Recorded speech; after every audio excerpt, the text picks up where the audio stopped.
குல் யா இபாதியல்லதீன அஸ்ரஃபு அலா அன்ஃபுஸிஹிம் லா தக்னது மின் ரஹ்மத்தில்லாஹ். அல்லாஹ் சொல்கிறான், வரம்பு மீறி பாவம் செய்த என் அடியார்களே. அல்லாஹ் வரம்பு மீறி பாவம் செய்தாலும் அவர்களையும் தன் அடியானாகத்தான் அழைக்கிறான். லா தக்னது மின் ரஹ்மத்தில்லாஹ்.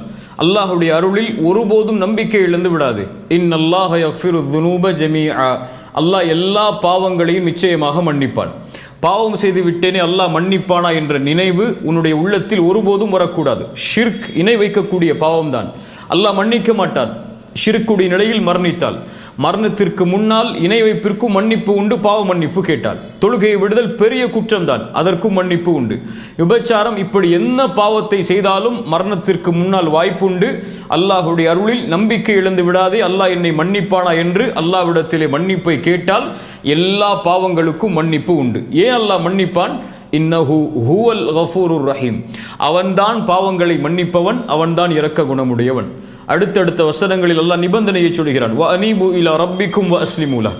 பாவம் மன்னிக்கப்பட வேண்டுமென்றால் அல்லாஹ்வை நோக்கி நீ திரும்ப வேண்டும், அவனிடத்திலே உன்னை ஒப்படைக்க வேண்டும், பாவத்திலிருந்து விலகி.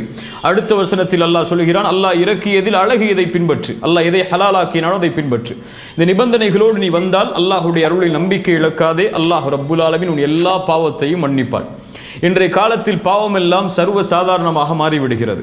சிறிய பாவமாக இருந்தாலும் பெரிய பாவமாக இருந்தாலும் நம்முடைய பார்வையில் அது ஒரு பாவம், அவ்வளவுதான். ஒரு அறிஞர் அழகாக சொல்லுவார், ஒரு மனிதன் பாவம் செய்யும் போது ஒரு சிறிய பாவத்தை அவன் பாவம்தானே என்று பார்க்கிறான் என்றால் அல்லாஹ் ரப்புல் ஆலமீன் அதை பெரியதாக பார்ப்பான். அவன் சர்வ சாதாரணமாக பார்க்கிறான் மனிதன், அல்லாஹ் அதை பெரியதாக பார்ப்பான்.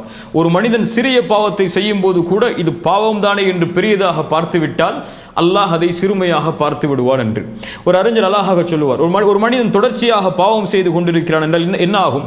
சிறிய பாவத்தை செய்கிறான் என்றால் என்ன ஆகும்? ஒரு அறிஞர் சொல்லுவார், ஒரு இடத்திலே தண்ணீர் சொட்டுகளை வடித்தால் அந்த இடம் என்னவாகும்? முழுக்க நனைந்து விடும். அதுபோல்தான் ஒரு மனிதன் தொடர்ச்சியாக பாவம் செய்யும் போது உள்ளம் அப்படியே இருளாகிவிடும். இமாம் ஷாஃபிஈ ரஹிமஹுல்லாஹ் அதனால் தான் சொல்லுவார்கள், நீ பாவத்துடைய சிறுமையை பார்க்காதே, சிறிய பாவம் தானே செய்கிறேன் என்று பார்த்து விடாதே, அதை யாருக்கு முன்னால் செய்கிறாய் என்று பார். ஒரு முஃமினை பொறுத்தவரை பாவம் செய்யும் போதோ பாவம் செய்து முடித்ததற்கு பிறகோ ஒரு பாவத்தை செய்து விட்டேனே, இது எவ்வளவு பெரிய பாவம், இது என்ன செய்யும் என்றெல்லாம் அவன் நினைக்க மாட்டான்.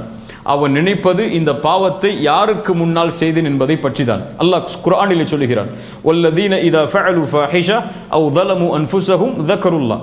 முத்தகின்கள் யார், சொர்க்கவாதிகள் யார், வரம்பு மீறி பாவம் செய்து தங்களுக்கு தாங்களே அநீதம் இழைத்து அவர்கள் மானக்கேடான செயலை கூட ஒரு கால் செய்து அவர்கள் என்ன செய்வார்கள்? அந்த பாவத்தை நினைக்க மாட்டார்கள். ذكرுல்லாஹ், அல்லாஹ்வை நினைப்பார்கள். அல்லாஹ்விற்கு முன்னால் இதை செய்து விட்டேன் என்ற நினைவு வரும். ஃபஸ்தக்ஃபிரு லிதுனூபிஹிம், அந்த பாவத்திற்காக மன்னிப்பை தேடுவான்.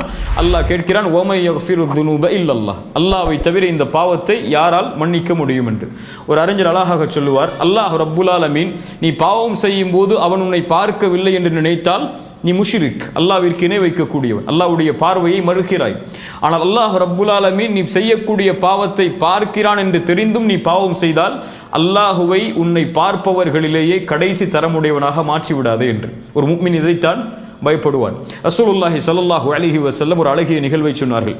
ஒரு மனிதன் இறக்கக்கூடிய நேரத்தில் தன்னுடைய பிள்ளைகளை அழைத்து சொன்னான், நான் அதிகமாக பாவம் செய்திருக்கிறேன், அல்லாஹ் என்னை மறுபடியும் எழுப்பி தண்டித்தால் என்னால் தாங்க முடியாது, அதனால் நான் இறந்ததற்கு பிறகு என்னை எரித்து பாதையை காற்றிலே கலந்து விடுங்கள், பாதையை கடலிலே கலந்து விடுங்கள் என்று. அதுபோல் பிள்ளைகள் அவர் இறந்ததற்கு பிறகு அவர் சாம்பலை பாதையை காற்றிலே கலந்தார்கள், பாதையை கடலிலே கலந்தார்கள். அல்லாஹ் ரப்புல் ஆலமீன் அவனை ஒன்று கூட்டினான். அல்லாஹ் அவனை பார்த்து கேட்டான், ஏன் செய்தாய் இதை என்று. அவன் என்ன சொன்னான் தெரியுமா? யா அல்லாஹ், இவ்வளவு பெரிய பாவம் செய்திருக்கிறேன், இவ்வளவு பெரிய குற்றம் செய்திருக்கிறேன் என்றெல்லாம் சொல்லவில்லை. யா அல்லாஹ், உன் பயம் என்று சொன்னான். மகாஃபத்துக யா ரப், உன் பயம் யா அல்லாஹ். அல்லாஹ் ரப்புல் ஆலமீன் சொன்னான், உன் பாவத்தை நான் மன்னித்து விட்டேன் என்று. அவன் செய்தது பெரிய குற்றம்.